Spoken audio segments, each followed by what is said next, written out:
أب ستة على الكور سودو ما شاء الله ما شاء الله دو هاي ما شاء الله تكان كان قول هاوس بايدوك سودو ما شاء الله عادي هذا عادي هذا ودو هاي ما شاء الله سودو ودو عادي ما شاء الله waxaan maqalay in aroos rabtid ما شاء الله marka waa wixii oo gifti ah oo dhinaca dahabka dumaashay xiran lahayd anagu naga qaabilsan dhinacaanu diyaar ka yahay marka waqti walbo email walbo ka dhacay diyaar naga yahay insha Allah soo dhow عادي هذا ما سنتي عادي horta عادي هذا ugu faraxsanahay maanta inay imaado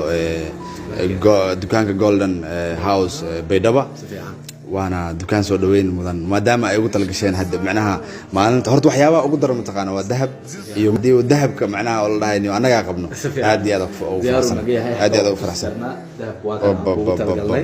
ma sha Allah sad waaye waa 30 gram waaye marka diyaar naga meel walbo ka dhacay iyo meel walbo arooskii uu ka dhacay imaanayna insha Allah kaalanteen waa buuxinayna haduu ilaahay ma sha Allah aad iyo aad ma santiin